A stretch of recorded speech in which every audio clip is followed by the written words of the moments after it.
বাংলাদেশ ক্রিকেটে এক উজ্জ্বল নক্ষত্র, যার ক্রিকেট দেখে, যার খেলা দেখে আমরা ছোটোবেলা থেকে এত বড় হয়েছি।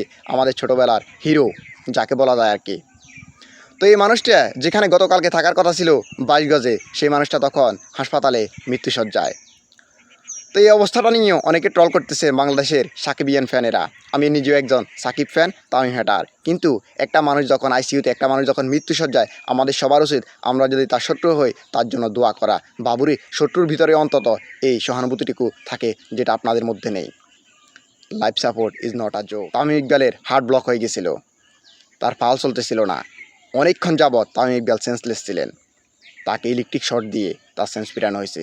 চিন্তা করতে পারেন, একটা মানুষ ওই জায়গা থেকে ফিরে আসছে, আর আপনারা তাকে সেখানে ট্রল করেছেন, যেখানে আপনাদের উচিত ছিল তার জন্য দোয়া করা বেশি বেশি করে। এই মানুষগুলো, এই পঞ্চপাণ্ডব, বিশেষ করে সাকিব তামিম, কাঁধে কাঁধ রেখে তারা অনেক দিন যাবৎ আমাদের দেশকে সার্ভিস দিয়ে গেছে এবং এখনও দিয়ে যাচ্ছে। আজকে সেই মানুষগুলোকে নিয়ে আমরা ট্রল করতেছি। সাকিব যখন অসুস্থ হয় দেখা যায় তামিম ফ্যানরা তাকে নিয়ে ট্রল করে, আবার তামিম গতকালকে অসুস্থ হয়েছে, সাকিব ফ্যানরা তাকে নিয়ে ট্রল করতেছে। মানে আমার মনে হচ্ছে যে পরিস্থিতিটা এমন হয়ে গেছে, আমাদের মধ্যে এতটুকু সহানুভূতি নেই। একটা মানুষ মারা যাওয়ার পরেও আমরা এগুলোর মধ্যে হাহারিয়ে দিয়ে যাচ্ছি। কেন রে বাজি, আমাদের মধ্যে কি ন্যূনতম ফ্যামিলিগত শিক্ষা নাই? এটা তো ফ্যামিলির শিক্ষা। তো আমরা এতটা অমানবিক না হই। এই মানুষগুলো আমাদের দেশের জন্য লড়েন, আমাদের জন্য লড়েন, আমাদেরকে একটু দেওয়ার জন্য, আমাদের দেশকে কিছুটা দেওয়ার জন্যই লড়েন তারা।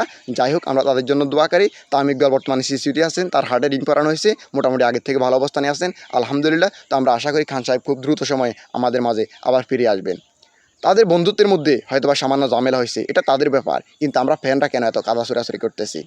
এটা তো মানবিকতার কাতারে পড়ে না। তো আশা করি ভবিষ্যতে এই জিনিসগুলো আর আমাদের হবে না। আমরা সাকিব তামিমিয়ান ফ্যানরা দেশের স্বার্থে, যারা আমাদের দেশকে এত বছর যাবৎ সার্ভিস দিয়ে যাচ্ছেন, তাদের খারাপ সময় বলেন, ভালো সময় বলেন, সবসময় যেহেতু আমরা পাশে থাকি, এই অসুস্থতার সময় অন্তত আমরা কিছু করতে না পারলেও তাদের জন্য দোয়া করার চেষ্টা করি। ধন্যবাদ।